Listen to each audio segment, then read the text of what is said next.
नमस्कार, आप देख रहे हैं सी न्यूज़ भारत में गौरी वर्मा। देश में 19 अप्रैल से लोकसभा चुनाव होने वाले हैं। चुनाव को लेकर जनता का क्या मूड है, गुजरात की जनता की चुनाव को लेकर क्या राय है, किन मुद्दों पर वो वोट देगी, क्षेत्र में हुए विकास कामों के बारे में लोगों का क्या कहना है, क्या कोई परिवर्तन आना चाहिए, अगला उम्मीदवार कैसा होना चाहिए, विस्तार में आरोग्य, शिक्षा, रोड, रास्ते, पानी जैसी उपलब्ध सुविधाओं के बारे में लोगों का क्या कहना है, ये सब जानने के लिए हमारे सी न्यूज़ भारत की टीम गुजरात के नर्मदा जिले के तिलकवाड़ा गाँव में पहुंची, जहाँ तिलकवाड़ा गाँव के लोगों का क्या कहना है, लोगों की क्या मांगे हैं, इस बारे में लोगों ने क्या कुछ कहा, आइए सुन लेते हैं। नमस्कार मित्रों, आप જોઈ રહ્યા છો સી ન્યૂઝ ભારત। હું છું આપની સાથે વસીમ મેમન।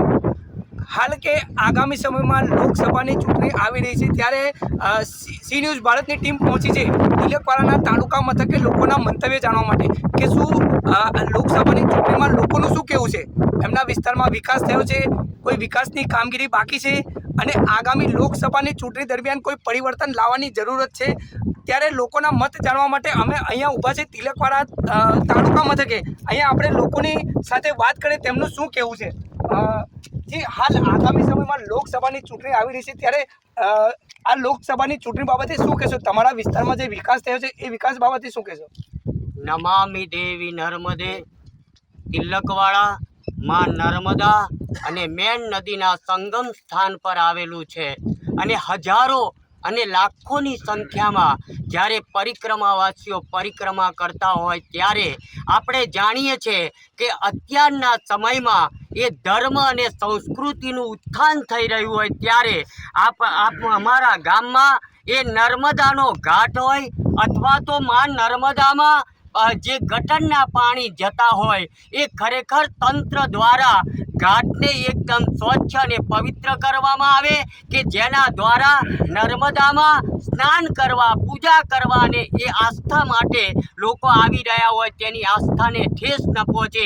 અને બીજું, માં નર્મદામાં ગટરના પાણી જ્યારે ઠલવાતા હોય ત્યારે કવિ કાલિદાસ યાદ આવે કે જે ડાળી પર બેસતા હોય તે ડાળીને આપણે કાપીએ એ ન કરીએ અને આરોગ્ય અને સંસ્કૃતિનું રક્ષણ કરીએ, એ જ વસ્તુ। ત્યારે આપણી સાથે અન્ય એક સ્વામીજી ઉપસ્થિત છે। સ્વામીજી, આગામી લોકસભાની ચૂંટણી બાબતે આપ શું કહેશો? આપના વિસ્તારમાં વિકાસ બાબતે શું કહેશો? ये उत्तर वाहिनी की परिक्रमा तिलकवाड़ा से होती है, तो लाखों की संख्या में परिक्रमा होती है, तो इसके लिए परिक्रमावासी के लिए सुविधा होना चाहिए और गांव का विकास होना चाहिए, घाट होना चाहिए, ये दीवार होना चाहिए, शौचालय होना चाहिए, लाइट होना चाहिए, क्योंकि परिक्रमा का बहुत लोड होता है कि लाखों की संख्या में। पिछले साल कम से कम 12-15 लाख होती थी और इस साल तो 20 लाख के करीबन हो जाएगी, तो इसलिए अभी तंत्र को थोड़ा सा सावधान होकर थोड़ा करना चाहिए और समय भी बहुत कम बचा है, अभी 20 दिन बचा है, तो इसलिए तत्काल चालू करके सब परिक्रमावासी के लिए सुविधा करें।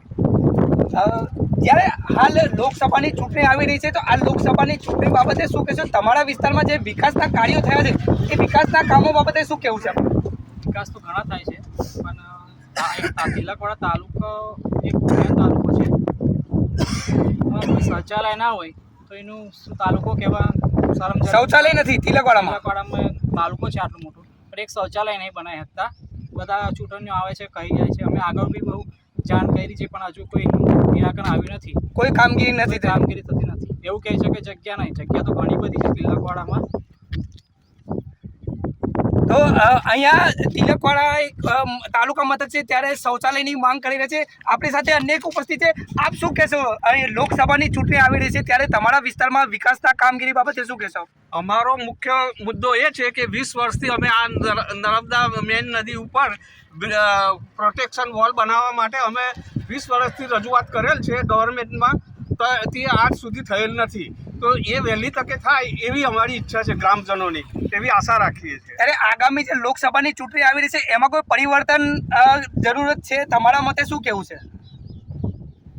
પરિવર્તન એટલે કે મતલબ વહેલું તકે આ કામગીરી થાય એ રીતે પરિવર્તન તો કોઈ છે નહીં એવું, પણ કામગીરી થાય એ સારું કહેવાય। તમારું શું કહેવું છે આગામી લોકસભાની ચૂંટણી બાબતે? લોકસભાની ચૂંટણીમાં તિલકવાડામાં સફાઈ વેરો લેવા આવે છે, પણ સફાઈ વેરો થતો નથી અને નલ સે જલની યોજના સારી છે તિલકવાડામાં, પણ 70% કનેક્શન મળે છે, 30% કનેક્શન બાકી છે, તે જલ્દી કરવા માટે વિનંતી। ત્યારે અહીંયા આપણી સાથે અન્ય એક હેમંતભાઈ ઉપસ્થિત છે। શું કહેશો આપ? લોકસભાની ચૂંટણી આવી રહી છે, ત્યારે આપ લોકસભાની ચૂંટણી બાબતે શું કહેશો? આપના ગામમાં વિકાસના કાર્યો બાબતે આપ શું કહેવા માંગશો?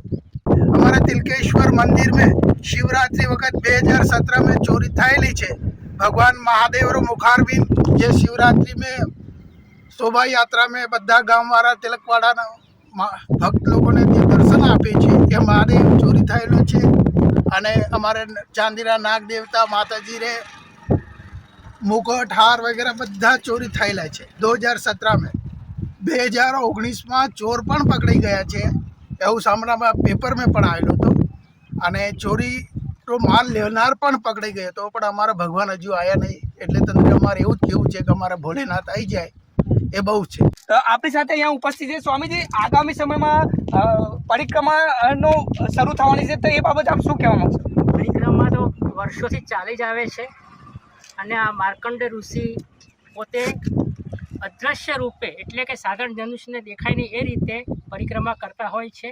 અને એ પરિક્રમા જે છે એ આ ઉત્તર વાહિની જે વર્ષો જ ચાલે છે એ છે। અને એમાં માર્કંડેય ઋષિ સ્વયં હોવાથી એ યાત્રીઓને એમની કૃપા દ્રષ્ટિનો લાભ મળે। પણ આ વખતે નાવડી બંધ કરવાનું જે સરકારે કીધું છે કે એક વડોદરામાં નાવડી ડૂબી ગઈ એટલે હવે આ નાવડીઓ ચલાવવી નહીં, આ યોગ્ય નથી। નાવડી ચાલુ કરે અને પરિક્રમા જે 18 કિલોમીટરની છે તે પરિપૂર્ણ થાય અને લોકોની લાગણીને માન આપે એવું ખાસ મારે કહેવાનું છે। અને આ પરિક્રમા જે છે એ વર્ષો જૂની છે અને એમાં કોઈ પરિવર્તન થવું જોઈએ નહીં। ત્યારે આપણે અહીં સાંભળ્યું, લોકોના મત આપણે જાણવા માટે આવ્યા હતા। ત્યારે લોકોનું કહેવું છે કે ઘણા વિકાસ તો થયા છે, પરંતુ અમુક હજુ સમસ્યાઓ છે જે વહેલી તકે એ સમસ્યાનો નિકાલ આવવો જોઈએ તેવી લોક માંગ છે। પરંતુ હાલ લોકોની ઘણી બધી સમસ્યાઓ છે, ઘણા વિકાસ પણ થયા છે એવું અહીંયાના લોકોનું કહેવું છે। તિલકવાડાથી सी न्यूज़ भारत, वसीम मेमन, नर्मदा। इस खबर में बस इतना ही। देश दुनिया की बड़ी खबरों के लिए आप देखते रहिए सी न्यूज़ भारत।